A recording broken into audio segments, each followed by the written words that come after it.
Hello, beautiful family. Once again, you are welcome to this wonderful evening on the platform called Empowerment Talks with Comfort Comfort. Auntie Lynn, it's a long time. It's been a long time since I last called this platform as Empowerment Talks. I don't know how many people remember. Let's go back to the name because I'm taking it further. So, welcome once again, guys, and thank you for joining.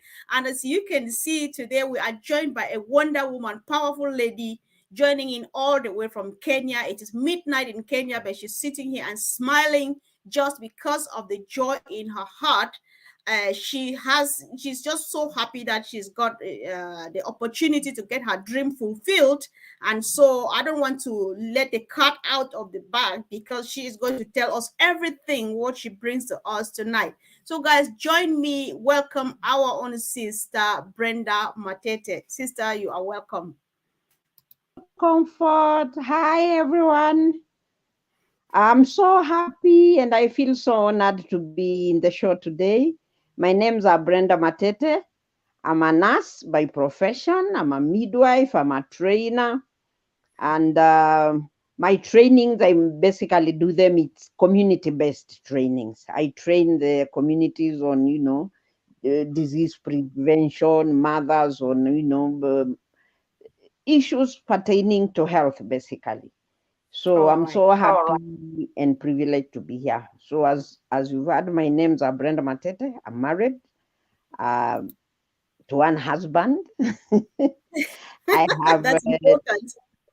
I have 3 children. I have a daughter. I have a son. I have another adopted son, and I have one grandchild, a granddaughter. All right. So Thank you. I'm Yeah. a happy grandma. All right. Thank you so much. Thanks I'm- for letting us know. Yeah, yes. so we want to give you time, Brenda. Hold on. I know I'm just trying. I'm just maybe out of excitement, but I'll let you speak. We just want to give you a bit more time to tell us a bit more about yourselves, because guys, a bit of about Brenda, why she is here. You've already heard she's just a woman putting on so many hats. She's a nurse. She's a midwife. She trains people. She empowers the community, and this is empowerment platform. And Brenda has children at heart, and of course she's extending it now to families because of the blessing we have from Unpassive. So Brenda, tell us a bit about yourself, like your life. What have you been doing in life? What have you done all the way apart from the nursing and stuff? What other things have you done? How was growing up like, and so on? Just share a bit with us, please. Well, if I can talk about my growth, I'm a seventh born in a family of 10 children, and my father was working with one of the companies in Kenya by then, and then we lived in a place called Machakos. But with the time, because I have an uncle, my father, they are born too. So the farm they had, their dad, that's my grandfather who left for them, him and his brother, was that big. So my father later bought another farm at the coast, left Okay. this one with his brother. Brenda, I would like to. Okay, let's make it another way. So I understand it was a big family and all of those. So how was growing up like? Was life very easy? Was it difficult? Did you involve in No, some no, helping people and stuff? growing up was not easy with those number of children, and Yeah. considering my parents were not that well off. I remember we used to going to school. Me, I put on a pair of shoes on my feet. I put on shoes when I was going to secondary school. Otherwise, the entire primary schools, I was on barefoot. And we could wake up very early, just to reach school in time. Sometimes there was enough in the house, sometimes there was no enough. And when there was no enough food in the house, like, what a mother can just do to the children, she knows there is nothing to give the children, and the children are asking. What she would do, she would put a pot on fire, fill it with water, and she gives us stories telling us that the food is almost ready until we fall off asleep. Oh Then we my God. wake up in the morning, she would have done a few things here and there, then we go to school. So growing up wasn't that easy. All And right. my ambition then was, I was trying to think as I grew up what I could do so that at least I could uplift my family from, the situation it was in. Mm-hmm. And then I went to a secondary school. I lived with my sister. And as I was in school, we had a neighbor. I still remember her name was Frida. Mm-hmm. And Frida could pass across the house with this white nurse's uniform, and she looked so smart. And I could always wish I would be like her. So time went on like that. I finished school. I finished my secondary school. Then I was employed as an untrained teacher for a year. That helped me at least to do a few things here and there. I helped my parents here and there and my siblings. And then while I was there, while I was contemplating on how I would, get my dream as a nurse, there is this man who came to my sister's house and asked my sister, what is she doing of, it's not very good to keep young girls in the house like this. There is a lot going around. So why don't you, there's this advert that is just out that people are looking for nurses, for student nurses. And when I heard, I was in the kitchen, I popped up quickly and came and, intervened in the discussion and told my sister, I have to do this. This has been my dream and I have to do it. So All I right. was taken, I got my admission in the nursing school. And that's how I did my nursing. I passed quite well. And since then, I've really had my passion to, to help people. I didn't take nursing, the nursing did as a job. I Mm-hmm. took it as a calling, because these are people you are going to meet out there who are not well, they're incapacitated, and they are looking up to you. So that one really gave me the heart to help, the heart to help other people. And I used to love working when I was working in the wards, I used to love being allocated to work, especially where those who are bedridden, who could not move, so that at least I have time with them. We could sit, talk, in the place I was, it wasn't my ethnic group place. So out of this, confined patients, I could learn the language so fast. And then Okay. it made it easy for me. Yes. All right, guys. So I don't know if you are listening to Brenda, there are times we need to listen to these stories. It's not for nothing. We ask someone to sit here and tell us how they grew up. Did you get the part where mom would put water on the fire because there's no food? He just put kind of pretend cooking, right? You're sitting and listening to the stories until you get tired and fall asleep because mom didn't have food and did not have any explanation for this. And so he feeds them with water boiling on the fire and stories until they get fed, they get filled up with that and fall asleep. And then I'm learning too from Brenda that if you have a passion, go for it, follow your dreams, and you will make it. That's why she's speaking today as an retired nurse after dreaming about it as a child or during her childhood days. So we always learn this so that we know where she's coming from. Brenda, in our conversation, you told me, like you just mentioned earlier on, that you have a passion, especially for children. You love children. Right now, you live with a disadvantaged child and so on. So tell us more about that. Your heart is around children and all of those things. Tell us more what you have in mind. From the communities I've worked with, I've seen children who are disadvantaged. Some are okay, they have parents, but probably they don't really have enough, or they don't have what they need. And most of them, I love pets. And so most of the times you find that I have my cat with me there. And the children will always want to, like, I was working in a hospital and I was living in the hospital quarters. So there was no other, the only place could interest the children is the things that are there. I used to keep, so when they see, my cat used to follow me even up to wherever I was going to work, so the children could come to me. And I have developed that love for children because as a child, when I grew up, I didn't get that much, that much. Apart from the love I had from my parents, I didn't get that much love from outside the family circle. So I thought, if there is a child out there who needs somebody, why can't I be there for that child? So on this child, on Richard is the boy I'm staying with.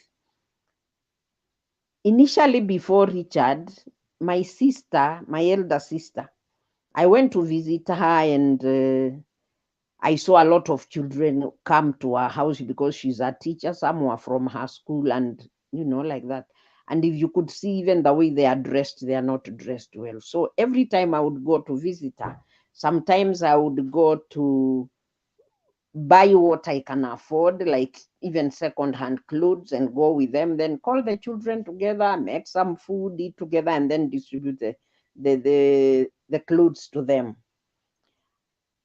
And that way, I got this idea of wanting to open a children's home.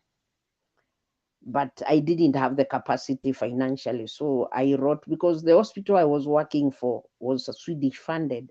I tried writing a proposal and sending it to my bosses, but it didn't seem to work out. Then one time, now how I got the boy I'm staying with, one time I was in the hospital and I was covering over the weekend. And my kitchen window was directly, you could see direct to the gate of the hospital. So as I was just standing on my kitchen window, I see some old men carrying a baby and running.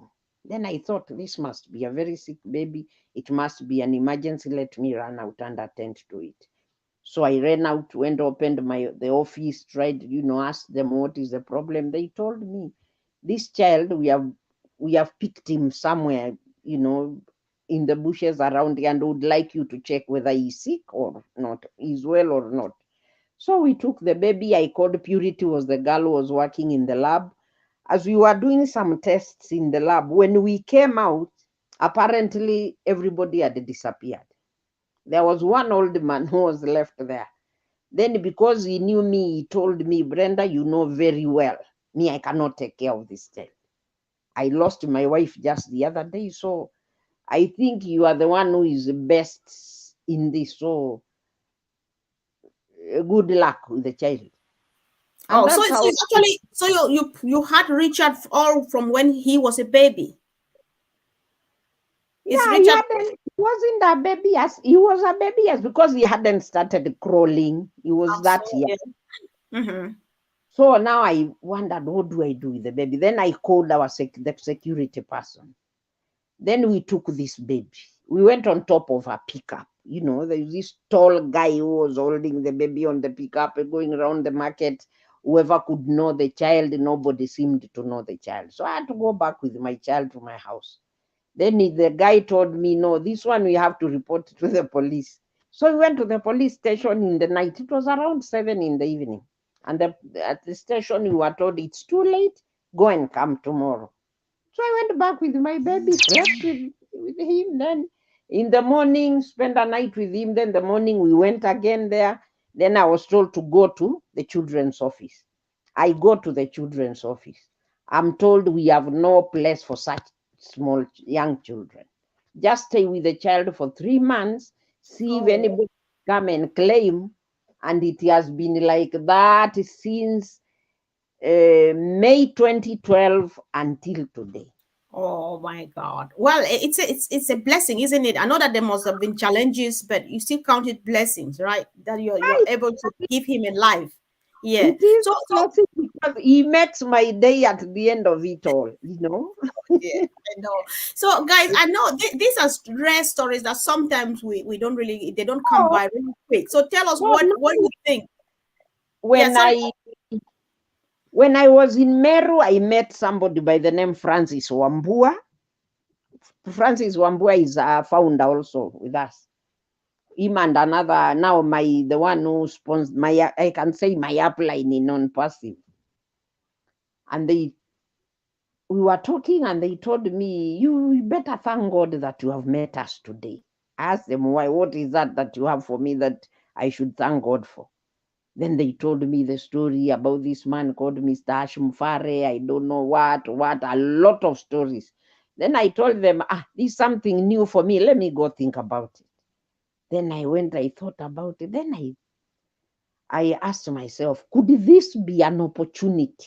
Because after I wrote the proposals and nothing worked, I just told God, if it is your will, this comes to happen, I've handed over to you. Me, I've tried my best.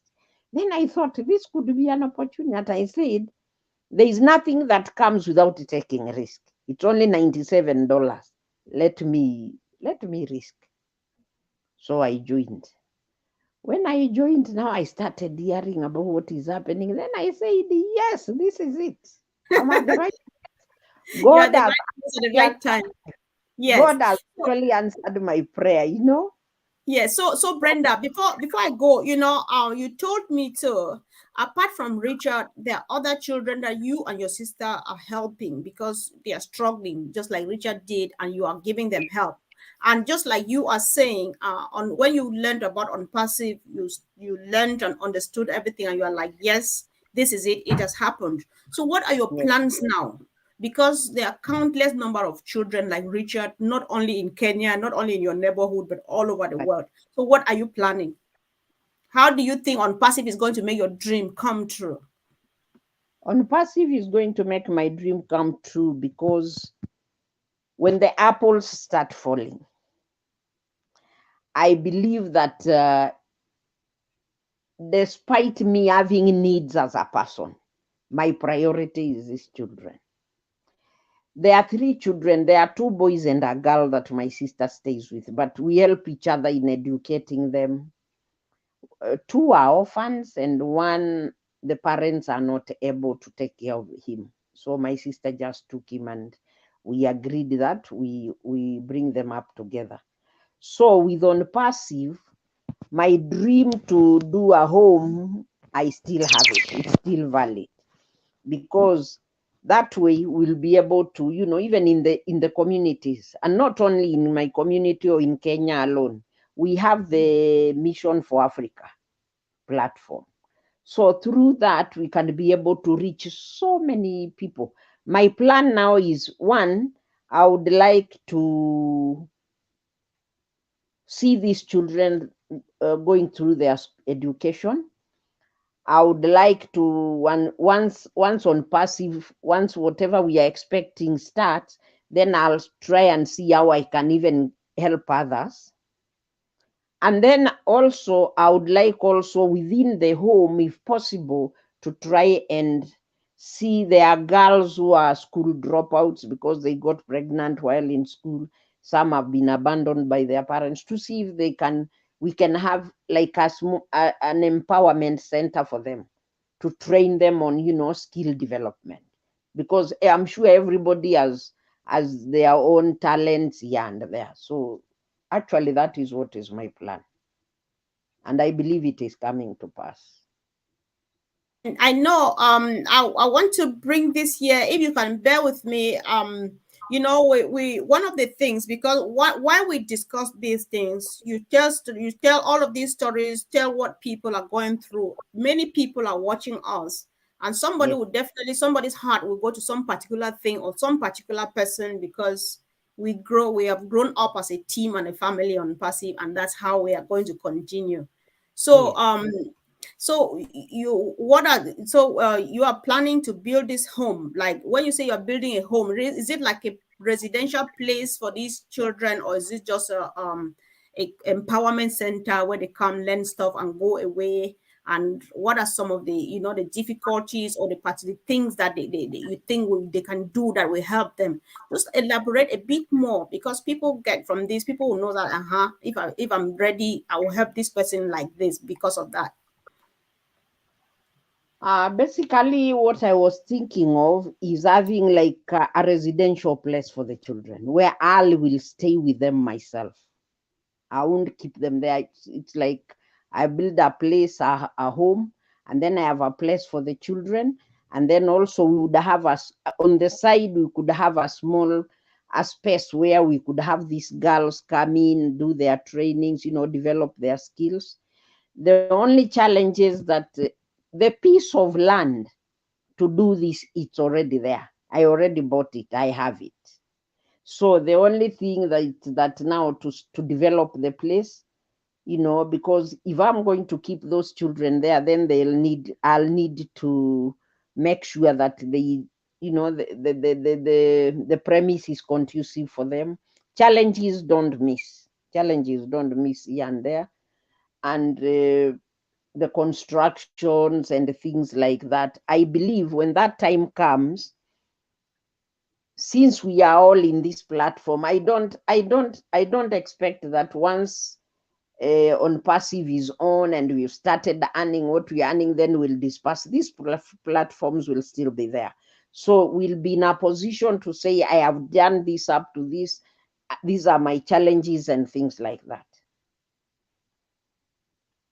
That is just perfect, and I really appreciate you. Thank you. The vision is clear, and don't you don't know how many people are watching you. It's just to keep it up, keep your dream, follow it, and when you are ready, come back here and tell us that this is what you are doing. This entire family here, at least everybody will drop at least $1 to push you further than where you see that you want to be right now, because everybody's, when you listen to this, it touches your heart, you take it personal, because we want to change lives.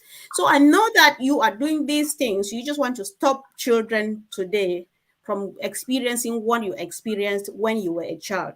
You want them to have love, you want them to have shoes, you want them to have shelter, and so on. However, what Mr.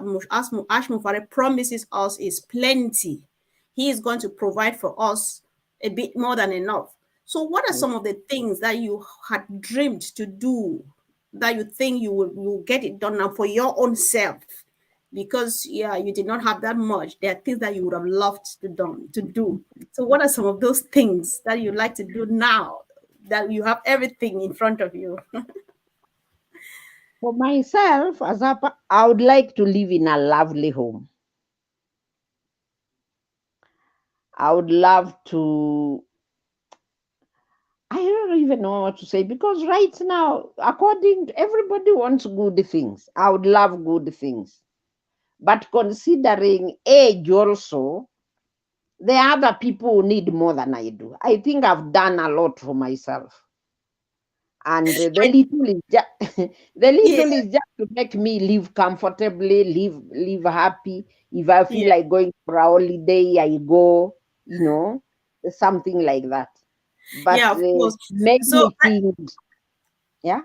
yeah, go ahead. Sorry that I'm interrupting. I just want to, guys, I don't know what you think, because this is typical of Africa. Once you're from 40 years upwards, the only thing you call yourself is age, but you are not an aged woman. You are beautiful. You look just like me, and I look just like Auntie Lynn, and she looks just like Gladys. We are young, we're beautiful girls, right? You've still got a future in front of you. You are well, you are healthy, you can go miles. So whatever the dream is, just wander into your dream, because you have it here, and so you don't want to let something limit you like age, because the age is not yet here, right? So That whatever is you have at heart, that's right. That's yes. right. That's right. So what I would like to do myself is, after I am through, I settle the children down. Then mine is now to explore the world. Visit areas I've always dreamt of, countries dreamt of visiting that I haven't done. Things like that. And then be happy. Go for a cruise once in a while. You are now speaking, right? Yes, Yes. yes. Yeah, It's good to have some lifestyle that I didn't manage to have then. exactly. Exactly. So basically, I guess that is all what I think I need for myself. Yeah, of course, of course. That's enough, though. There's everything that you have. You that would everything is going to be at your disposal. So there's no guilty conscience. You can enjoy yourself and still help people. So that is important. So everybody is appreciating you for all you've done this evening and all of those. So before I let you go, you came all the way from home, and guys, this is midnight in Kenya, and Our sister is sitting here just happily talking to us. So, do you have a word of greetings or encouragement or anything to the Kenyan and Tanzanian the community that speaks Swahili? You can do that. Greet them. Say anything you want to say in your language to your people. Um, what I would like to tell people, probably people from Kenya, from those who are Swahili speakers, Yeah, you can say it in Swahili. I don't mind. Yeah. ni wajibu wetu, kushughulikia wale wenye hawajiwezi. Kuna watu wengi sana kule nje, kuna wamama, kuna watoto, kuna wazee wenye hawajiwezi. They are struggling in life. Mtu anajaribu hata vile ataweka kitu kidogo sahani ya chakula kwa meza kwa watoto wake, lakini hana. Kwa hivyo kama Mungu ametupatia hii nafasi, na kama vile CEO wetu Hashim Fare ametuahidi, if this will come to pass, kama haya yakianza, tukianza kupata mapato vyenye tutapata, tukumbuke wenye wako pale, tusikue wachoyo, tuwe na roho ya utu, ili tuweze kusaidiana kwa kusaidia familia tofauti tofauti. All right. Karibu. Thank you. That's my first language. You're right, Auntie Lynn. Kiswahili is such a beautiful language. I will learn some phrases over time. Yeah, I love languages too, and I think I was not planning, but I still feel like I still owe myself Swahili before I finally let go of languages. I just love languages, and Swahili is one of them on my bucket list. With Sister Gladys and the rest of the team, I think I can do it, guys. So. So the other thing is, once everything is up and going, I would really love to invite you Sister Comfort, Auntie Lynn, Gladys, back home. Then we can go to Masai Mara for game drives and things like that. Did somebody hear that? I'm just excited. Of course, that's why we're a free people. We have all the time and all the molars and the dollars and the apples. Yeah. Why not? We're just happy, and I'm really excited for that moment to come. I always tell, I don't mind about myself, but I always tell Auntie Lynn she should prepare her feet to walk. She should prepare a body to wear the type of clothes we wear in Africa, and prepare a mouth to eat the food that we eat. I don't care. If she's going to do it, I don't care how. Yeah, sure. So, guys, do you ladies, do you accept the invitation? Let me hear. Auntie Lynn, do you accept this invitation? There's an open invitation in front of the well. Sister Brenda is inviting us home when we're ready, so that we go do crazy stuff, explore Kenya, come back and tell the story. What an excitement! So, before you go though, Sister Gladys was saying that you should tell your people in your language that the red button that is at the back office, which says cancel or delete, is a no-go area. Don't touch it, don't play with it, because if you click on it and you delete, they send you that number, you confirm that you are deleting, and they delete your account, you will never be a founder anymore. So Gladys wants you to tell your people that that button, you don't play with it. You don't touch it. You don't say, let me just see it, because it can put you in trouble. Do you want to say that to your people in Swahili? Gladys is here, so if you don't say it well, she'll support you. I'll let her call me on WhatsApp directly if she wants to add anything. Go ahead, sis. Vile kwa wale wenye wanaelewa Kiswahili na wenzetu wale watuko nao Kenya na hata nchi zingine wenye tunaongea Kiswahili, wakati huu tunakaribia kupata yale matunda tumeahidiwa, na tukienda kwa back office yetu, kuna mahali ambapo iko na imewekwa X. Tusiguse hiyo X ati kama kucancel ama now I don't know how to put that in Kiswahili, kama kufuta, kwa sababu ukigusa hiyo basi itakuwa wewe ni kama umeachilia nini, kuwa mwanachama wa Passive. Gladys, I don't know whether I've said it correctly. Don't worry, Brenda, we're here every day. And she's listening. I've tried calling her. She's actually busy because she just pressed my phone like, don't call me again. So she's busy. Don't worry. Okay. Yeah, she's listening, but we'll keep saying that. We'll repeat it over and over and over again. And of Yes. course, everybody will hear, so everything wonderful. And we really appreciate your time. And of course, like our sister parent is saying, God willing, she will love to go all over the world. Of course, I think that's the Mm, heart's desire of almost every human being. It's just good to go around mm, and admire God's creation, because yes. every other Mm. part of the world is unique and something new to discover. So, Brenda, we Yes. except, do you have some other last thing to say? You No, go the ahead. only I All can right. say is that the only excitement that I get from on passive is I never thought I would meet somebody like Comfort. It never occurred to me that there could be somebody like Lynn, there could be somebody like, she's Patricia or who, Marty and Red Fan and all that group of people. But right now, it's like we're family. It's like we've known each other for years, yet we haven't even physically met. So Sure. that's how good this thing is. So me, And I'm so happy. I'm so excited to be a founder, and I really thank God. And I also want to appreciate the Leadership Council for their support. They have really supported us in different ways. Areas where we are not able to know how to maneuver things, they were always there for us. So I would mm, really want to say thank you. And also to our CEO, what do I say? He's a true humanitarian person. Not very many people always think about themselves, because we have so many people who are founders of different organizations, but they have always done it on their own. But he thought it was wise to invite and make sure everybody benefits from it.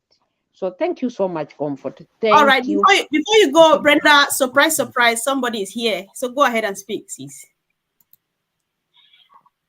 Habari Sister Brenda, Sister Comfort na wale wote ambao wanaongea Kiswahili, tafadhali msikhairi wanachama. Means don't cancel your membership. Usikhairi wanachama. Ukienda huko back office, unaweza hata badilisha usome kwa Kiswahili. Huko juu mahali wameandika, enda ubadilishe kutoka Kizungu uweke Kiswahili, utaelewa kila kitu. So tafadhali msikahili wanachama. We all want to succeed. Thank you so much, Sister Comfort. All right. Thank you, sis. Thanks so much for your support. Thank you. So good, Gladys. You have not greeted the family in the house. Say hi to our people before you go. Oh my. Hi. Are you talking to me or to Sister Brenda? Yeah, no, that was Sister Gladys, guys. That's Sister Gladys calling to support our sister Brenda in the house. So she's gone now. She just wanted to add her voice to support Brenda and say thank you for joining us. So thank you to Sister Gladys for calling. Thank you guys for everything. Sister Brenda, I think if you're finished, then we should be saying goodbye to everybody. I will just say hello to everyone. I can see there is Patricia. Yes. There is else. I can only see one name. Yes, there are many. And everybody else. There's so many people, so you cannot call all of them because there are many here. So don't worry about calling them by name. Yeah. Just hello to all of you and saying it is nice having you. Thank you for having found the time to listen to me. Thank you so much. God bless you. Thank you for your sacrifice, and we pray that you have a good night, especially that it's already late night your place. So thank you so much, and see you again soon. Thanks, Brenda. Okay, good night. Good night. Thanks. Bye. Bye.